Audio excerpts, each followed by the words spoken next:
बिस्मिल्लाहिर्रहमानिर्रहीम। अस्सलाम वालेकुम नाज़रीन, आप यूट्यूब चैनल देख रहे हैं। मैं इमरान खान हूँ। नाज़रीन, पाकिस्तान में कोई भी सहाफ़ी, कोई भी सियासतदान या कोई दानिश्वर या सिविल सोसाइटी या वकला इस इशू पे बात ही नहीं कर रहे जिस पे भी फजलुर रहमान साहब ने बात की है कि सिविलियंस के सारे इख्तियारात जो हैं, यानी पूरा कमांड एंड कंट्रोल का सिस्टम, वो पार्लियामान के इख्तियार से बाहर लाकर फ़र्द वाहिद के इख्तियार में दे दिया गया।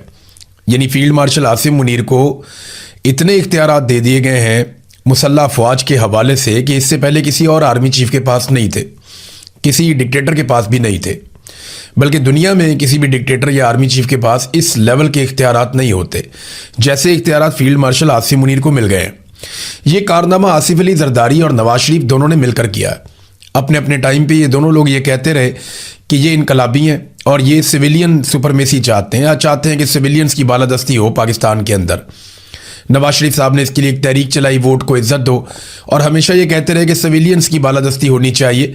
लेकिन फिर हमने देखा कि मियां नवाज शरीफ साहब ने अपने मौक़िफ़ से कंप्रोमाइज़ किया और उसके बाद से अब तक वो लगातार फील्ड मार्शल आसिम मुनीर के हाथ मजबूत करते चले आ रहे हैं। आसिफ अली जरदारी साहब, उन्होंने बड़ा एहसान जतलाया था कि उन्होंने अपने इख्तियारात को निचली सतह तक मुंतकिल किया, बल्कि बतौर सदर उन्होंने अपने इख्तियारात जो हैं वो हवाले कर दिए थे पार्लियामान के। लेकिन अब उसी पार्लियामान के इख्तियारात को उन्होंने फ़र्द वाहिद के हवाले कर दिया है। तो आसिम मुनीर तारीख के वो वाहिद जर्नैल बन चुके हैं कि जिनके पास बेशुमार इख्तियारात हैं, बहुत सारी पावर्स हैं, और कानून के मुताबिक ये पावर्स हैं। बल्कि पार्लियामान ने एक ऐसा बंदोबस्त भी किया कि आइंदा अगर मज़ीद कानून साजी की ज़रूरत पड़ी तो उसमें लिख छोड़ा है कि फिर हुकूमत फ़ैसला कर लेगी, यानी कैबिनेट फ़ैसला कर लेगी। तो काबीना जब फैसला कर लेगी तो इख्तियारात तो सिर्फ वज़ीर आज़म या काबीना के पास चले गए, और उनसे तो फैसला 2 मिनट में करवा लिया जाता है, क्योंकि काबीना में जितने भी मिनिस्टर बिठाए गए हैं, ज़्यादातर उन लोगों को काबीना में मिनिस्टर बनाया गया है जो लोग फार्म 47 के ऊपर आए थे, ताकि उनमें से कोई चूं भी ना कर सके। जब चाहें, जो चाहें उनसे कानून पास करवा लिया जाए, जो चाहें उनसे बिल पास करवा लिया जाए, जो चाहें उनसे हुकूमती फ़ैसला ले लिया जाए। नाज़रीन, एक तो आसिम मुनीर साहब इख्तियारात और ताकत लगातार इकट्ठे करते चले, और दुनिया में कहीं पे भी अगर ये होता तो वहाँ का मीडिया इस पे बात करता। पाकिस्तान का मीडिया इस पे बात नहीं कर रहा। कोई हमारा सहाफ़ी, बड़े से बड़ा दानिश्वर, बड़े से बड़ा एंकर, वो इस पे बात करने के लिए तैयार नहीं है। देखें, बहुत ज़्यादा इख्तियारात फील्ड मार्शल आसिम मुनीर को मिले, ये डिस्कस होना चाहिए था, लेकिन पाकिस्तान में कोई भी इसको डिस्कस नहीं कर रहा। उल्ट पटांग किस्म की चीज़ें वहाँ पर डिस्कस की जा रही हैं। सियासतदानों को इस पर बात करनी चाहिए थी। पाकिस्तान तहरीक इंसाफ भी इस पे बात करने के लिए तैयार नहीं है, बाकी सियासी जमातें भी इस पे बात करने के लिए तैयार नहीं है। PMLN और पीपल्स पार्टी तो वैसे ही लेटे हुए हैं। तो फजलुर रहमान साहब ने इसके ऊपर बात की, जिसको अप्रिशिएट किया जाना चाहिए। लेकिन क्या फजलुर रहमान साहब खड़े रहेंगे? माजी का जो फजलुर रहमान साहब का ट्रैक रिकॉर्ड है, वो हमेशा दबाव डाल के अपना कोई ना कोई फ़ायदा ले लेते हैं।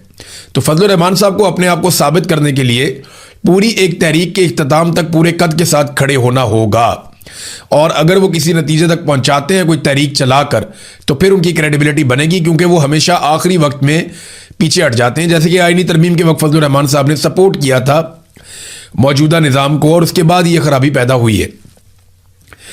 नाज़रीन, दुनिया क्रिकेट के जो आला तरीन साबिक कप्तान हैं, ये 21 कैप्टन हैं, ये लेजेंड क्रिकेटर्स हैं, पूरी दुनिया में इनका बहुत नाम है। इन्होंने पाकिस्तान के मौजूदा वज़ीर आज़म शहबाज शरीफ को इमरान खान साहब के हवाले से एक ख़त लिखा है। ख़त में क्या लिखा है, तफसीलात मैं आपके सामने रख देता हूँ। ये जो ख़त लिखा है, इसके अंदर 3 मुतालबात किए गए हैं। ये 21 बैनुल अक़वामी क्रिकेट के कप्तान हैं और ये पूरी दुनिया के अंदर मकबूल तरीन लोग हैं। इन्होंने शहबाज शरीफ को एक ख़त लिखा है, और ये दूसरा ख़त है। एक पहले भी ख़त लिखा था, 6 माह पहले 14 साबिक कप्तानों ने एक ख़त लिखा था कि इमरान खान साहब के साथ इंसानी सलूक किया जाए, मुनासिब तिब्बी सहूलियात उनको दी जाए, ये अपील की गई थी। अब मज़ीद 7 कप्तान इसके अंदर शामिल हुए हैं और ये अपील दोहराई गई है। सुप्रीम कोर्ट ने हुक्म दिया, उसके बावजूद इमरान खान साहब को अस्पताल में नहीं ले जाया गया, उनका इलाज नहीं करवाया गया। जिस अस्पताल में ले जाया गया, वहाँ पे जो मशीन मतलूब थी या जिस मशीन की ज़रूरत थी, वो मशीन ही ख़राब थी, और तिब्बी बोर्ड के अंदर भी इमरान खान साहब के डॉक्टर को शामिल नहीं किया गया, वो टेस्ट नहीं करवाया गया, कुछ भी नहीं हुआ। तो ख़त में तशवीश का इजहार किया गया है और 3 दरखास्तें की हैं ख़त के अंदर साबिक कप्तानों ने। नंबर 1, सुप्रीम कोर्ट के हुक्म के मुताबिक इमरान खान की ज़ाती डॉक्टरों पर मुश्तमिल तिब्बी बोर्ड को इनकी सेहत, खास तौर पर दाईं आंख में बिनाई की कमी का मुकम्मल और गैर जानिबदाराना मुआयना करने की इजाज़त दी जाए। नंबर 2, अदालत की तरफ से बहाल करदा हफ्तावार खानदानी मुलाकातों में बिला ताअत्तुल और बगैर किसी ताखीर के अमल दरामद किया जाए। नंबर 3, तिब्बी तशखीस के नताइज की रोशनी में तजवीज़ करदा इलाज इमरान खान को फौरी फराहम किया जाए।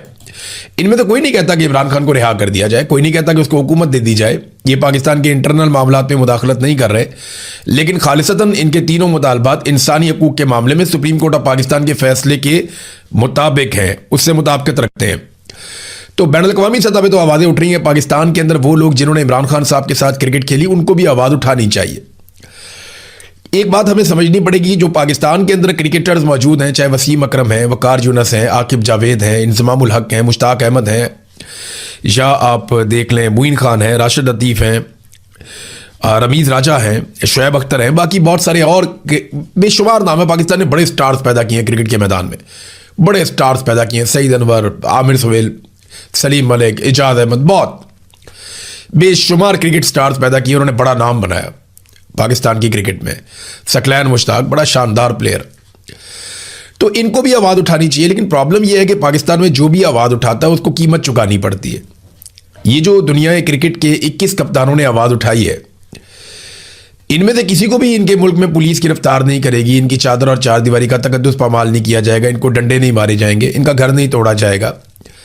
चलिए, ये तो पाकिस्तान के क्रिकेटर्स के साथ भी नहीं होगा, लेकिन उनकी वहाँ पे नौकरियाँ नहीं छीनी जाएंगी। ऐसा नहीं होगा कि इसके बाद क्रिकेट बोर्ड कहेगा जी अब ये कमेंट्री नहीं कर सकता, या क्रिकेट बोर्ड कहेगा ये मैदान में नहीं आ सकता, या क्रिकेट बोर्ड के अंदर इसको कोई ओहदा नहीं मिलेगा, या इसका मुस्तकबिल बिल्कुल ख़राब कर दिया जाएगा, ये किसी एकेडमी में नहीं जा पाएगा, या ये कोचिंग नहीं कर पाएगा। ये चीज़ें सिर्फ पाकिस्तान में होती हैं, पसंद और नापसंद की बुनियाद के ऊपर। यहाँ पे आप देखें कि अगर आप फील्ड मार्शल की माथे को चूम लें या गले को ऊपर आप एक चुम्मी ले लें आप, तो उसके बाद आपके पीछे सिक्योरिटी की गाड़ियाँ लग जाती हैं। यानी आप प्रोटोकॉल के अंदर घूमते हैं, आपको बहुत प्रोटोकॉल मिलता है, आप बहुत इंजॉय करते हैं, बहुत सारा आपको जो है वो पैसा वैसा भी मिल जाता है, फ़ायदे भी आपको मिल जाते हैं, बहुत सारा प्रोटोकॉल आप इंजॉय करते हैं। लेकिन अगर आप कोई दूसरी बात कर देते हैं तो उसके बाद आपकी टोपी के नीचे कहीं पे साइड पे 804 का नंबर लिखा हुआ नज़र आ जाए तो फिर आप क्रिकेट टीम से बाहर हो जाते हैं, फिर आपके लिए क्रिकेट के दरवाजे बंद हो जाते हैं। तो यहाँ पे तो आप अपनी ओपिनियन दे नहीं सकते, बहुत मुश्किल है, लेकिन इसके बावजूद लोग देते रहते हैं। हाँ, जो इमरान खान साहब के बेनिफिशरी हैं, प्लेयर्स जिनको उनका नाम इमरान खान ने दिया, उन्हें बोलना ज़रूर चाहिए था, छोटी मोटी कुर्बानी उनको भी दे देनी चाहिए थी। कौन सा उनको गिरफ्तार कर दिया जाएगा या उनके घर तोड़ दिए जाएंगे। हाँ, उनके साथ ये हो जाएगा कि थोड़ा बहुत उनके ऊपर सख्तियाँ आएंगी, उनका माली मामला ख़राब हो जाएंगे, या कोई उनको जो मफादात है वो थोड़ी बहुत चोट लग जाएगी। तो इमरान खान ने दिया सारा कुछ इन्हें अल्लाह रब्बुल इज़्ज़त के बाद। अगर वसीम अकरम आज वसीम अकरम है या वकार यूनस आज वकार यूनस है तो इमरान खान की वजह से है। बाकी बहुत सारे प्लेयर, इंज़मामुल हक को तो खुद कॉन्फिडेंस नहीं था और इमरान खान कहते थे मुझे मैच जितवाएगा, ये हमें वर्ल्ड कप जितवाएगा। जावेद मियांदाद के बारे में यह खबर आ रही है कि वो अदालत से रुजू करेंगे अपने साबिक दोस्त और साबिक कप्तान इमरान खान साहब से मुलाकात करने के लिए। अब देखते हैं कि वहाँ से क्या डेवलपमेंट आती है।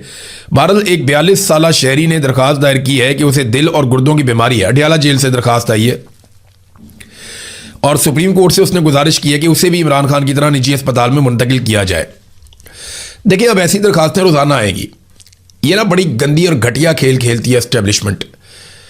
इसने ये दरखास्त क्यों नहीं की कि नवाज शरीफ की तरह मुझे बैरून मुल्क रवाना कर दिया जाए इलाज के लिए, या इसने ये दरखास्त क्यों नहीं की कि परवेज़ मुशर्रफ की तरह मुझे अदालत जाते हुए रास्ते से ही अस्पताल में मुंतकिल कर दिया जाए और वहाँ से बैरून मुल्क मुंतकिल कर दिया जाए। इसने नवाज शरीफ या परवेज़ मुशर्रफ की मिसाल क्यों नहीं दी, इसने आसिफ अली जरदारी की मिसाल क्यों नहीं दी, इसने सिर्फ इमरान खान की मिसाल क्यों दी। अभी और भी ऐसी बहुत सारी आ जाएंगी। अगर तो इस कैदी को इमरान खान की तरह साबिक ये वज़ीर आज़म है और ये पूरी कौम का एक सबसे बड़ा हीरो है, या पूरी कौम इसके लिए दुआएं कर रही है, या ये कैदी जो है वो पाकिस्तान का सबसे मकबूल सियासी लीडर है, रहनुमा एक बहुत बड़ा, और इसे भी कैद तन्हाई का सामना है। खैबर पख्तूनख्वा में सुहेल अफरीदी आपको नजर आ जाता है। उसके अलावा कौन काम कर रहा है, कहाँ पे गली मोहल्लों के अंदर कैंपेन हो रही है, कौन कौन सा उम्मीदवार अपने अपने हल्के में निकला और लोगों को स्ट्रीट मूवमेंट के लिए आगाही दे रहा है। कोई भी नहीं निकला, कुछ दिखाई नहीं दे रहा। ये आटे में नमक के बराबर है और ये कुछ भी नहीं है। जो लोग काम कर रहे हैं उनको भी डिस्करेज किया जा रहा है। तो होना तो ये चाहिए कि सारे अपने अपने हलकों में निकल जाएं, एमपीएस अपने हलकों में पहुंचे, एमएनएस अपने हलकों में पहुंचे, टिकट होल्डर्स जिन्हें फॉर्म 47 के मुकाबले में हरा दिया गया उनको भी चाहिए कि वो भी सारे अपने हलकों में पहुंचे, अपने लोगों को एंगेज करें, लोगों को तैयार करें कि हमने निकलना है, हमने एहतजाज करना है, किसानों की तहरीक चल रही है उसको सपोर्ट करें, बाकी चीज़ों को, तो फिर ये आप लाखों लोग जो मिलियंस के अंदर आप लेकर जा सकेंगे। अदरवाइज फिर आप इतने बड़े पैमाने पे लोगों को कैसे ले जाएंगे। एक और मसला भी है पीटीआई की फंडिंग का मसला। पीटीआई को ये सब करने के लिए बहुत बड़े पैमाने पर फंडिंग चाहिए। पीटीआई की सबसे बड़ी फंडिंग पाकिस्तान तहरीक इंसाफ के अपने वोटर और सपोर्टर ही देते हैं, कोई और बाहर से तो इनको इधर उधर से फंडिंग आती नहीं है, या ओवरसीज पाकिस्तानी इनको फंडिंग देते हैं। अब उसके लिए जो मेरे पास इंफॉर्मेशन है, अभी तक कोई खातिर ख्वाह काम शुरू नहीं किया गया, यानी स्ट्रीट मूवमेंट के नाम पे ये एक्टिविटीज़ तो हो रही हैं, लेकिन जो इनको खर्चा चाहिए होगा, जो इनको पैसा चाहिए होगा, अगर आपने बहुत बड़े पैमाने पे आप मिलियंस लोगों को अगर लेकर जाना चाहते हैं इस्लामाबाद, तो आपका रोज़ाना का खर्चा जो है वो लगभग 10 करोड़ 20 करोड़ तक का आपका खर्चा, या हो सकता है इससे ऊपर नीचे आपका खर्चा हो। तो इतना खर्चा करने के लिए पैसा किधर है? वो पैसा भी तो आपको अरेंज करना पड़ेगा, आपको मैनेज करना पड़ेगा कि इतने सारे लोगों का खाना है, चलना फिरना है, उनके वॉशरूम्स हैं, बाकी चीज़ें हैं, ये सब आप कैसे अरेंज करेंगे? इसके लिए आपको बड़े पैमाने पे फंडिंग करनी पड़ेगी। लेकिन अभी तक मुझे, मैं इंटरनली भी चेक करता रहता हूँ मुख्तलिफ सोर्सेज से, तो अभी तक यहाँ पे कोई इस किस्म की एक्टिविटी दिखाई नहीं दी। अलीमा खानम के हवाले से एक कंट्रोवर्सी पैदा हो गई है कि उन्हें जनाब खान ने मना कर दिया है कि आपने कोई किसी किस्म की स्ट्रीट मूवमेंट नहीं चलानी। देखें, इमरान खान मना करे या ना करे, वो इमरान खान की बहन है और उनका ये हक है कि वो एक पॉलिटिकल ओपिनियन अपनी रखें, और हर शख्स का ये हक है कि वो आवाज़ उठाए जमहूरियत के लिए, इंसानियत के लिए। और अलीमा खानम को निकलने से तो कोई मना नहीं कर सकता कि वो इमरान खान के लिए निकले, कोई मना नहीं कर सकता। वो पाकिस्तान तहरीक इंसाफ के प्लेटफॉर्म से जाती भी नहीं है, कभी हमने उनके हाथ में पाकिस्तान तहरीक इंसाफ का झंडा भी नहीं देखा। वो बतौर बहन निकलती है, वो बतौर पॉलिटिकल लीडर नहीं निकलती। लेकिन इमरान खान साहब सख्त खिलाफ भी हैं मौरूसियत के, ये भी हम सब अच्छी तरह जानते हैं। मेरे ख्याल में अलीमा खानम के मामले में क्या है, मैं आपको नेक्स्ट वीलॉग में बता पाऊंगा डायरेक्टली बात करके कि इन लोगों के साथ हुआ क्या। ये मुझे अभी पता चला है कि अलीमा खानम अभी ये पिछले 1-2 इश्यूज़ के अंदर ये नहीं शामिल हो पाई प्रेस कॉन्फ्रेंस में, बाकी चीज़ों में, और वो इसलिए कि वो कराची गई हुई थी और किसी ज़रूरी वजह से वो कराची गई हुई थी, उनकी कोई फैमिली का कोई इशू था, तो वो कराची गई हुई थी और उनके बारे में मुझे ये इन्फॉर्मेशन के बारे में मिली। नेक्स्ट वीलॉग में आपको बताता हूँ कि क्या होगा। वाला ये मैं आपको बताता हूँ कि एक चीज़ है, अलीमा खानम की ओपिनियन थी, लेकिन बात तो वही होती है ना जो अक्सरियत की होती है। जो बात तय हो जाती है फैमिली में और पार्टी में, वही असल बात होती है जो बाहर आती है। फिर वो अलीमा खानम भी अपने मुंह से वही बात करती हैं, लेकिन ज़ाती हैसियत में उनकी ये ओपिनियन थी कि सुप्रीम कोर्ट को हम ये क्यों लिख कर दें कि जनाब हम अपने भाई के बारे में कोई बात नहीं करेंगे। ये उनकी ज़ाती हैसियत में ओपिनियन थी, लेकिन फिर पार्टी ने और सब ने मिलकर फैसला किया कि नहीं, इस वक्त जो भी हमसे मांगी जा रही है अंडरटेकिंग हम दे देते हैं, क्योंकि इमरान खान साहब की ज़िंदगी इस वक्त बहुत इंपॉर्टेंट है और इस मामले को वैसे देखते हैं। मंगल को वो वैसे भी अडियाला जेल के बाहर आ जाएंगी, परसों आप देख लें, एक दिन बीच में रह गया, इंतज़ार करें, मंगल को वो अडियाला जेल के बाहर आएंगी, तो आपको वहाँ पे पता चल जाएगा कि अलीमा खानम क्या कहती हैं, किस तरह से बात करती हैं और क्या बात करती हैं। ये आपके सामने आ जाएगा, वक्त बता देगा। लेकिन असल में हुआ ये है कि पाकिस्तान तहरीक इंसाफ का कारकुन बड़ा मायूस हुआ पाकिस्तान तहरीक इंसाफ की लीडरशिप से, तो उन्हें लगा कि अलीमा खानम हमें इस मुसीबत से निकालेंगी। उन्हें लगा कि अलीमा खानम आ गई हैं, तो लोगों को भी ये लगा कि अलीमा खानम के साथ चल पड़ते हैं, ये बहन है, ये धोखा नहीं देगी, ये इमरान खान को रिहाई करवाने में हमारा पूरा साथ देगी। ये लोगों को महसूस हुआ और उसके बाद लोगों ने जो है वो अपना एक ज़हन बना लिया अलीमा खानम के साथ। अब अगर ये खबर आती भी है या कोई ये बात भी करता है, तो लोग अपनी सियासी क़यादत के ऊपर भरोसा नहीं कर रहे। देखिए, असल जिम्मेदारी जो है ना वो तो है पार्टी क़यादत की, जो बेनिफिशरी है इमरान खान के नाम पे जिन्होंने वोट लिए, जो इक़्तिदार में आकर बैठे, जो कौमी असम्बली, सेनेट में और सूबाई असम्बलियों में गए, उनकी जिम्मेदारी है और उन्हें ये काम करना चाहिए और पब्लिक को वो अंगेज करें और लोगों को यकीन दिलाएं कि वो अब इमरान खान के साथ पूरी तरह से खड़े हैं और किसी सूरत वो इमरान खान के मुकदमे से पीछे नहीं हटेंगे। इमरान खान साहब का इशू क्या है? देखें, इमरान खान अपना इलाज भी करवाना चाहते हैं। ये ज़रा गौर से सुनिएगा, एक्चुअली प्रॉब्लम क्या है, ये कन्फ्यूजन इतना बड़ा क्यों फैल जाता है बार बार। वो जरा आगे कहते हैं कि इमरान खान सीढ़ियां चढ़ा है तो एक नौजवान की तरह सीढ़ियां चढ़ गया बड़ा मजबूती के साथ, तो ये सब मानते हैं वो मजबूत आदमी है। इमरान खान एक बहादुर आदमी है, एक मजबूत आदमी है। उसने सारी जिंदगी अपने जिस्म को मुश्किलात के लिए ट्रेंड किया है। जब वो कैप्टन था तो वो तब भी नौजवानों से ज्यादा, जो नए प्लेयर्स आते थे उनसे ज्यादा एक्सरसाइज करता था।